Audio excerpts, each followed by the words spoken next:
Hei og velkommen til NTN skole. Dette video nummer 7 i serien, for deg som vil bestå statsborgerprøven. I denne videoen lærer du om Norge, før og nå. Vi ser på historie, religion, verdier, minoriteter og viktige rettigheter. Først får du en kort forklaring, og deretter noen spørsmål, som ligner dem du kan få på prøven. La oss begynne. I Norge bor det 5,5 millioner mennesker. Halvparten bor på Østlandet, og de fleste bor langs kysten. Norge er et monarki med kong Harald som statsoverhode.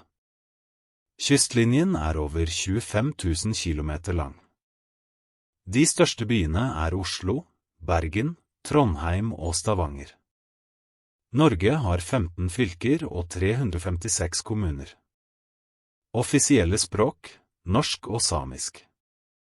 Norsk har 2 skriftspråk, bokmål og nynorsk. Påske og jul er kristne høytider. 17. mai er Norges nasjonaldag, barn går i tog og spiser is. 1. mai er arbeidernes dag. 6. februar er samefolkets dag. Norge er et sekulært samfunn. Religion styrer ikke lovene. Det er religionsfrihet, og alle kan tro på det de vil, eller ingenting. Rundt 70% er medlemmer i Den norske kirke. Alle mennesker har lik verdi. Kvinner og menn har nesten like mye utdanning, men menn har ofte lederstillinger. Mange familier deler på husarbeid, men kvinner gjør fortsatt mer. Rundt 20% av befolkningen har innvandrerbakgrunn. Mange har norsk statsborgerskap. Innvandrere bor i alle kommuner, men flest i byene. Samene har egen nasjonaldag, 6. februar, eget flagg og tradisjonelle klær, kofte. Før fikk ikke samiske barn lære samisk på skolen, men i dag har de mange rettigheter. Sametinget ble opprettet i 1989. Det jobber for samenes rettigheter, og har valg hvert 4. år. Norge er et moderne demokrati med høy velferd. De fleste har god økonomi og høy utdanning. Norge er et mangfoldig samfunn med mange kulturer. For lenge siden var Norge dekket av is. Da temperaturen steg, smeltet isen, og mennesker og dyr kom hit. Steinalderen startet for 12 000 år siden. Menneskene jaktet, fisket og samlet mat. De brukte redskaper av stein og tre. For 4000 år siden begynte folk med jordbruk i Norge. Dette markerer slutten av steinalderen. I bronsealderen brukte man bronse til våpen og smykker. Kvinner vevde tøy, og hester ble brukt som trekkdyr. Klimaet var mildt. I jernalderen lærte folk å lage redskaper av jern. Det ble lettere å dyrke jorda, og flere mennesker kunne leve her. Vikingene trodde på norrøne guder. På 1000-tallet kom kristendommen til Norge. Slaget på Stiklestad i 1030 er et viktig årstall. Etter slaget ble Olav Haraldsson helgen. Flere mektige høvdinger ble kristne, og folk fulgte etter. Kirken fikk stor makt. På 1300-tallet kom svartedauden. En tredel av Norges befolkning døde. Sykdommen var svært dødelig og spredte seg raskt. Etter svartedauden ble folk fattigere. Kirken, kongen og adelen fikk mer makt og eiendom. De første norske byene ble grunnlagt: Bergen, Trondheim, Oslo, Stavanger og Tønsberg. Fra 1397 var Norge i union med Danmark og Sverige. Etter hvert bare med Danmark, helt til 1814, dansk ble brukt som språk. I 1517 startet Martin Luther et opprør mot den katolske kirken. Protestantismen ble ny religion i Norge. I 1814 ble Norge selvstendig fra Danmark. Grunnloven ble skrevet 17. mai. Senere ble Norge i union med Sverige. Unionen med Sverige var løs. Norge hadde sin egen grunnlov og storting. Utenrikspolitikken ble styrt fra Sverige. Ivar Aasen lager skriftspråket nynorsk, basert på norske dialekter. Bokmål er basert på dansk. Begge er offisielle språk. Før var Norge et jordbrukssamfunn. Mange flyttet til byene for å jobbe i fabrikker. Det var lange dager og dårlige forhold. På slutten av 1800-tallet bodde 35% av folk i byene. Mange barn jobbet for å hjelpe familien.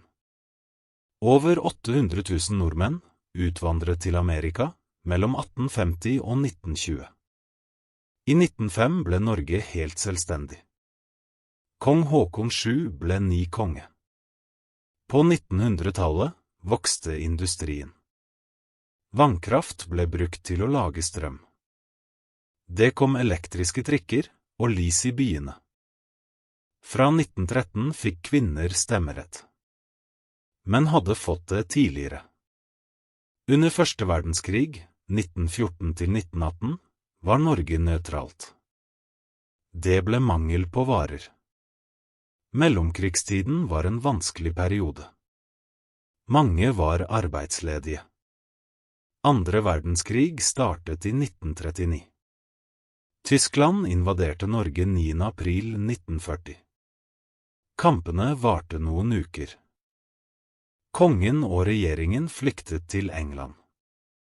Norge ble styrt av tyskerne og Vidkun Quisling. I Nord-Norge ble mange bygninger brent av tyskerne. Over 10 000 nordmenn døde under krigen. Før krigen bodde 2100 jøder i Norge. 773 ble sendt til leirer, bare 38 kom tilbake.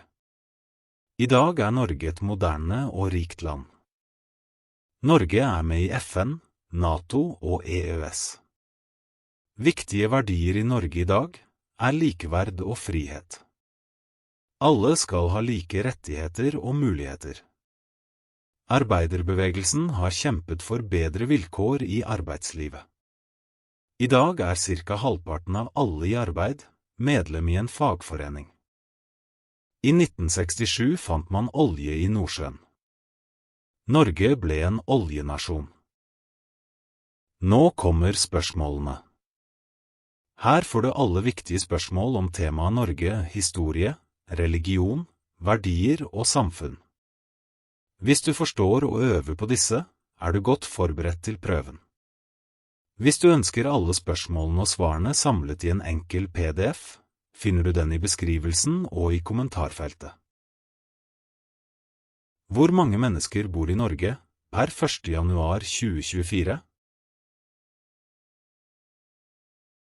Cirka 5,5 millioner.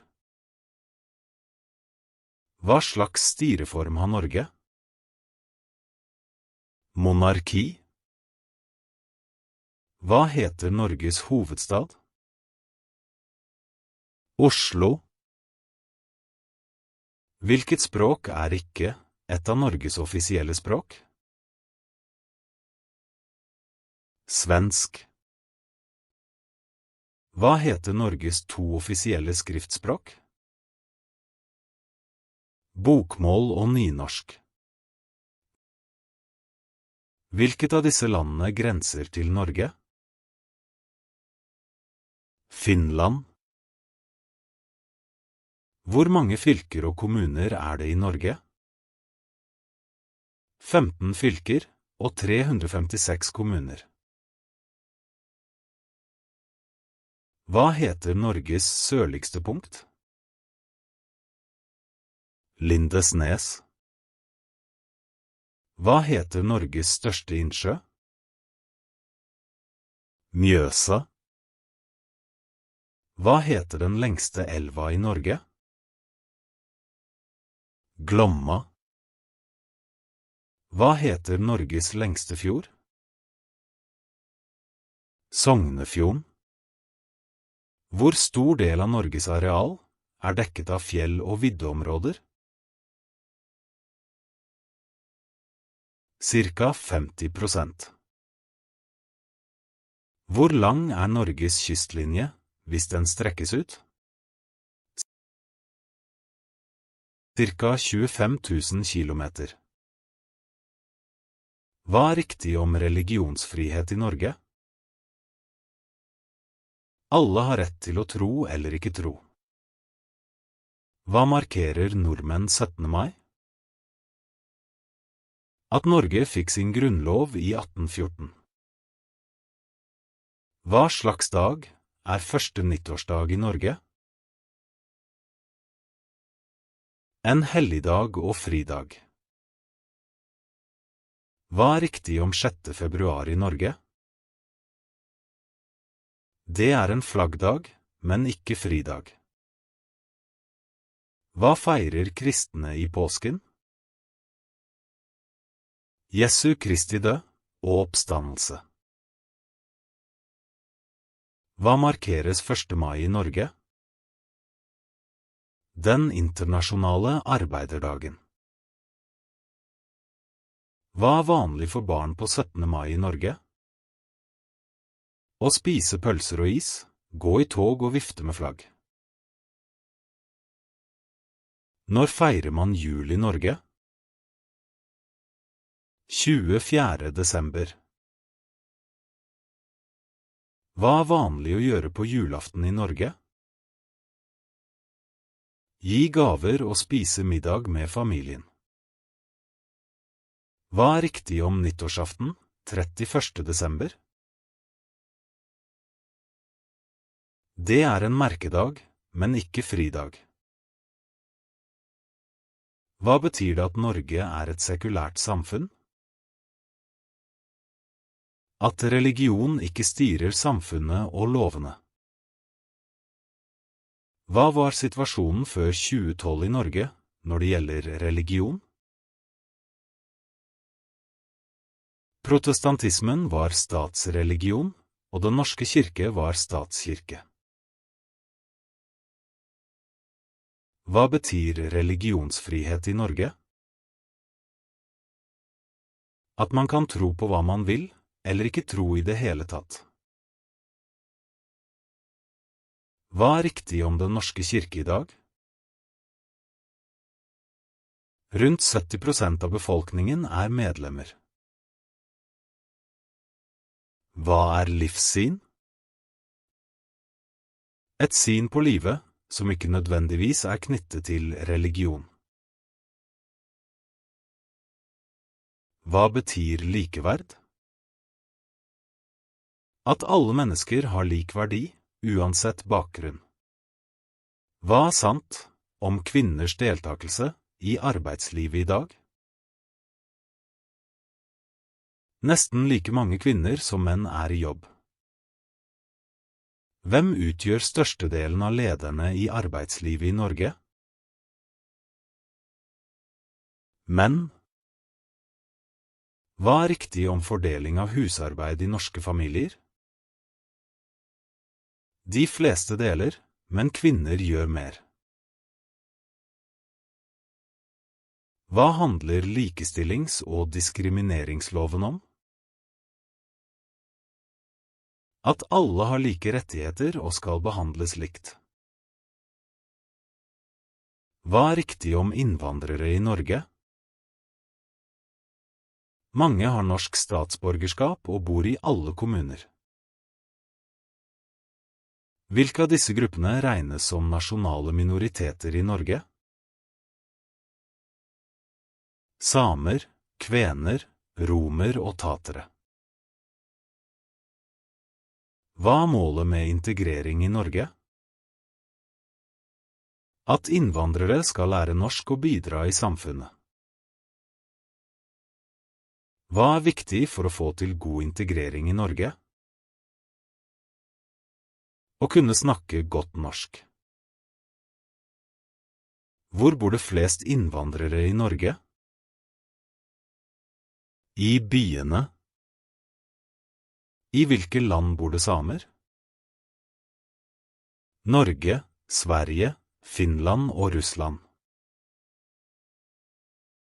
Hva er sant om det samiske språket? Det er et eget språk og er svært ulikt norsk. Hva heter den samiske nasjonaldagen? Samefolkets dag 6. februar. Hva er en samisk kofte? En tradisjonell samisk drakt. Hva skjedde med samiske barn for 100 til 150 år siden? De måtte gå på norsk skole og fikk ikke lære samisk. Hva er Sametinget? En demokratisk forsamling som jobber for samenes rettigheter. Når kom de første menneskene til Norge? For rundt 12 000 år siden. Hvem ble den første kongen over hele Norge? Harald Hårfagre. Hva skjedde med industrien i Norge på 1900-tallet? Den vokste, og mange fikk arbeid. Hva slags energi begynte Norge å bruke til å lage strøm? Vannkraft. Hva betyr syketrygd? Man får penger fra staten når man er syk. Når fikk kvinner stemmerett i Norge? 1913. Hva betyr rasjonering? At man får bare en viss mengde av en vare. Hva kjennetegnet mellomkrigstiden i Norge? Økonomisk krise og arbeidsledighet. Når ble Norge invadert av Tyskland? 9. april 1940. Hvem var Vidkun Quisling? Leder for en tyskvennlig regjering i Norge.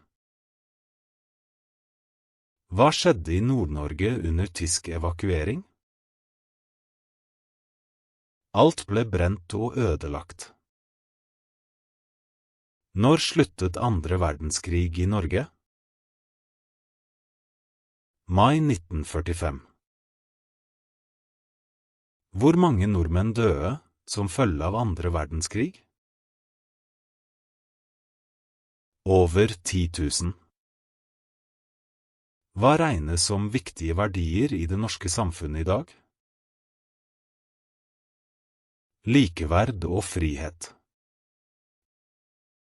Hva bygger norske lover og rettigheter på? Prinsippet om likeverd mellom mennesker. Hva var de store folkebevegelsene i Norge? Arbeiderbevegelsen og kvinnebevegelsen. Hva har arbeiderbevegelsen kjempet for? Kortere arbeidsdag og trygderettigheter. Hvor mange arbeidstagere er i dag organisert i fagforeninger i Norge? Omtrent halvparten. Hva har kvinnebevegelsen i Norge blant annet bidratt til? Like rettigheter for kvinner og menn. Når fikk kvinner i Norge rett til å ta abort før uke 13? 1978. Hva betyr selvbestemt abort? At kvinnen bestemmer selv om hun vil ta abort. Hva skjedde i 1814 i Norge? Norge ble selvstendig og fikk sin egen grunnlov. Hva het stedet der grunnloven ble vedtatt i 1814? Eidsvoll. Hva slags selvstyre hadde Norge i union med Sverige? Norge hadde egen grunnlov og storting. Hva viste folkeavstemningene i 1905?